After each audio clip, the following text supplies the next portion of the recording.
Julio Verne. Bueno, o más bien Jules Verne, porque el tipo era francés. ¿Que por qué en España y Latinoamérica le llamamos Julio? Bueno, pues porque ningún afternoon ni ningún hello. Aquí tú hablas español. Aunque Verne escribía principalmente aventuras y ciencia ficción, este último término no se acuñó como hasta 1926 para describir un género literario. Algo que ahora mismo así pues como que no te cuadra, porque cómo no van a existir novelas de ciencia ficción antes del 1900. Hombre, pues claro que existen. Lo que pasa es que en cuestiones artísticas siempre es un poco complicado marcar límites y determinar cuándo empieza algo. Verás, en 1516 se publica el libro Utopía de Tomás Moro, un jurista, teólogo, filósofo, político, traductor, bueno y más cosas, porque la gente en esa época era como Barbie y tenían 200 profesiones. El caso es que Utopía es más bien un ensayo político y filosófico que trata sobre una sociedad ficticia e idealizada, lo que ahora podríamos catalogar como distópica, ya que era completamente distinta a las sociedades que existían en el siglo XVI. En 1634 Johannes Kepler narra la historia de un aventurero que viaja a la luna en su novela Somnium. Algunos como Isaac Asimov, que aunque no te hayas leído nada de él, fijo que te suena por las adaptaciones que se han hecho de sus novelas, dijeron que esta debería de considerarse como la primera obra de ciencia ficción como tal. Pero muchos otros señalaron una bastante más popular y que ha trascendido a lo largo de los siglos, que es Frankenstein de Mary Shelley.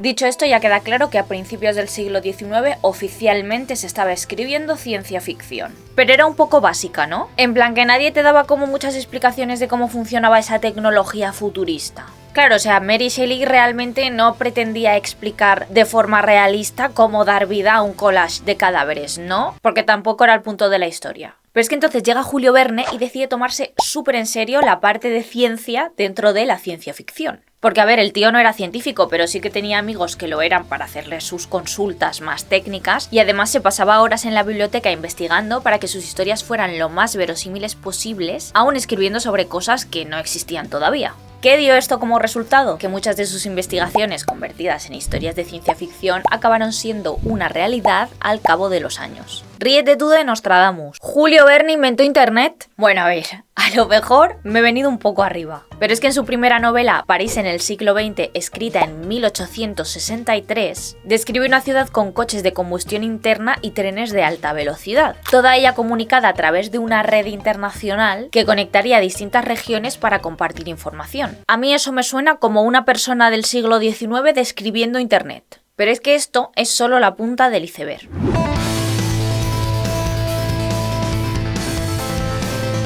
Julio la verdad que fue un escritor bastante prolífico. Entre novelas, cuentos y artículos llegó a hacer más de 80 publicaciones. Pero lo más interesante de todas ellas es que siempre tienen esa parte de ensayo científico. Verne veía la tecnología que había en ese momento e imaginaba qué podría hacerse con ella cuando ésta avanzase lo suficiente. Por ejemplo, en 1864 lo más cerca que se había conseguido llegar del Polo Norte era hasta el paralelo 68. A partir de ahí nadie había navegado, por lo tanto no se sabía lo que había, porque es que todavía no tenían los medios para aguantar esas tan bajas temperaturas. Así que Julio Verne, en las aventuras del Capitán Hatteras, pensó, bueno, no sé lo que hay, así que me lo invento. Pero no se lo inventó partiendo de la nada, porque hizo toda una ruta y una descripción de lo que podría ser el Polo Norte, que luego no era, pero bueno, el hombre se imaginó lo que podría haber, basándose en los cuadernos de bitácora de las expediciones reales que ya se habían realizado por América del Norte y Groenlandia. Total, que describió toda la ruta que había que seguir para llegar al Polo Norte y lo que te podrías encontrar allí. Lo que pasa es que lo de llegar al Polo Norte estuvo como complicado durante unos años, porque como que en 1909 o algo así, un tal Robert Peary dijo que había llegado, pero no había muchas pruebas, la ruta y los tiempos no cuadraban, bueno, lucía un poco invent. Así que en verdad se tardó como unos 100 años en llegar al Polo Norte, siguiendo más o menos la ruta que describía Julio Verne, que al final parecía ser la más lógica para llegar. En 1865 se publica De la Tierra a la Luna, todo un ensayo científico camuflado de novela de ciencia ficción en el que se plantean y resuelven los problemas para conseguir hacer un viaje al espacio. ¿Pero qué sabíamos de los viajes espaciales a mediados del siglo XIX? Bueno, pues ya teníamos alguna foto de la Luna y... A ver, la verdad es que lo de los viajes espaciales no era algo que se planteara la ciencia en ese momento. Aunque sí que había mucha gente que ya se los había imaginado. Porque en el siglo II, Luciano de Samosata decidió escribir Relatos verídicos, un conjunto de historias sobre viajes espaciales, alienígenas y guerras interplanetarias. Vamos, que esta podría ser considerada la primera novela de ciencia ficción. Bueno, novela no porque son relatos, pero el caso es que a lo largo de los siglos ha habido mazo peña que se ha imaginado cómo sería ir al espacio. pero ninguno lo ha hecho con la precisión de Julio Verne. A ver, en esta época las grandes potencias que lideraban el desarrollo científico e industrial eran Inglaterra y Alemania. Sin embargo, Verne decidió situar la acción en Estados Unidos, concretamente en Florida. ¿Por qué? Bueno, pues porque hizo unos cálculos y resulta que para un lanzamiento óptimo se necesita que el impulso de rotación de la Tierra sea lo mayor posible. Y esto se consigue cuanto más cerca estés del Ecuador. Y el estado de Florida es el que está más al sur de Estados Unidos. Bueno, pues cuando la NASA fue a decidir el mejor punto del país para hacer sus lanzamientos, efectivamente llegaron a la misma conclusión. Verne también describió que la tripulación estaba formada por 3 miembros, lo cual fue así en la realidad, y acertó en la duración del viaje. Si bien es cierto que su lanzamiento técnicamente era diferente, porque un cañón era el que lanzaba la cápsula y esta ya caía en la Luna, mientras que en la misión Apolo es un cohete el que propulsa la cápsula durante unos minutos antes de soltarse y que la cápsula ya vaya sola. Pero da igual las formas porque en ambos casos el viaje duraba aproximadamente 4 días. O sea, Verne realmente imaginó cuál era la forma más lógica de lograr un viaje a la Luna. Y aunque luego no se hizo todo tal cual él lo describió, acertó con el país que llevaría el proyecto, con el estado desde el cual se haría el lanzamiento,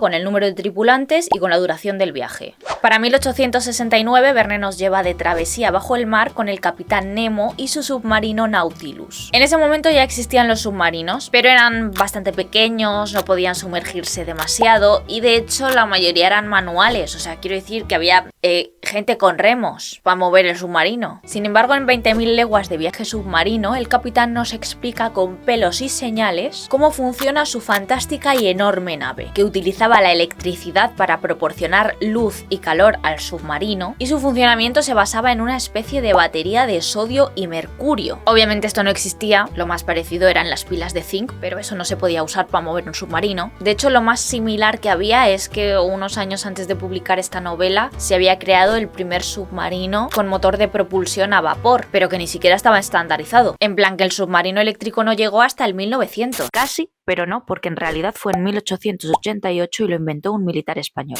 Realmente estoy hablando de los descubrimientos que a mí más me interesan, pero hay muchos más, ya ves tú, el tío hizo más de 80 publicaciones, anda que no tienes ahí historias para inventarte cacharros del futuro. Pero bueno, para cerrar este capítulo quería mencionar una de sus novelas más atípicas, que se sale un poco de su tono y temática habitual de aventuras y ciencia ficción para pasarse a una fantasía romántica de vampiros. Y esta es El Castillo de los Cárpatos, publicada en 1892. Lo curioso de esta historia es que a pesar de recrearse en esta fantasía oscura, esa ambientación del romanticismo, a la hora de resolver el conflicto final, Verne decide dar un giro más tirando a la ciencia que a lo sobrenatural. Te explico. El señor del castillo está enamorado del fantasma de una bella cantante de ópera. Ya te puedes imaginar ahí pues todo el drama y el desarrollo de la historia. Pero cuando llegamos al final, se descubre que en realidad el fantasma de la mujer es un holograma creado por una máquina a partir de su retrato, y su voz está sacada de una grabación. Esto que describe Verne se ha interpretado como una predicción de lo que décadas después serían las películas sonoras, pero es que si lo miramos desde el contexto actual, una recreación por imagen y por voz de alguien que no existe suena literalmente a inteligencia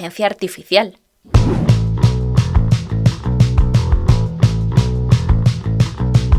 La ciencia ficción en el cine ya desde un comienzo bebe de la ciencia ficción en literatura. Para cuando se empieza a experimentar con la grabación de películas y el montaje ya existían un montón de historias que poder adaptar en este nuevo medio. De hecho, el responsable de inaugurar el género de ciencia ficción en el cine lo hizo con una historia de Julio Verne. Y estoy hablando, por supuesto, de Georges Méliès y su viaje a la Luna. Para 1902, todos esos cortos que había estado haciendo Méliès experimentando con el montaje, con trucos de magia y con efectos visuales, dieron sus frutos en la película Viaje a la Luna. Con una duración de 14 minutos, era la peli más larga hasta el momento, y fue toda una revolución en el cine gracias a sus efectos especiales y a un fantástico desarrollo narrativo de la historia. A ver, es que estamos en 1902, o sea, las pelis duraban como 2 minutos, y no es que tuviesen una historia compleja que contar, era más bien, bueno, vamos a probar a ver qué podemos hacer con esta nueva cosa llamada grabar. Pero es que Viaje a la Luna tiene una estructura mucho más compleja, tiene distintos planos, cambios de escenario, cambios de vestuario.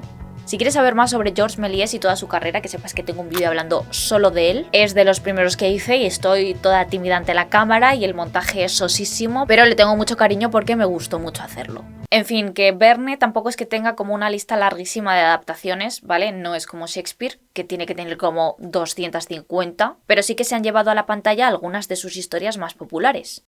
Pero la cultura popular no se reduce solo al cine, y es que Julio Verne ha sido reconocido y homenajeado en numerosas ocasiones. Tiene a su nombre un asteroide, un cráter lunar, un carguero espacial y una montaña en la cara oculta de la Luna. Además, como dato curioso, la peli adaptación de 1954 de 20.000 leguas de viaje submarino fue producida por Walt Disney. Así que sí, el nombre de Nemo es una referencia al capitán del Nautilus. Y además, curiosamente, una de las representaciones más chulas que se ha hecho de los mundos de Julio Verne ha sido en Disneyland.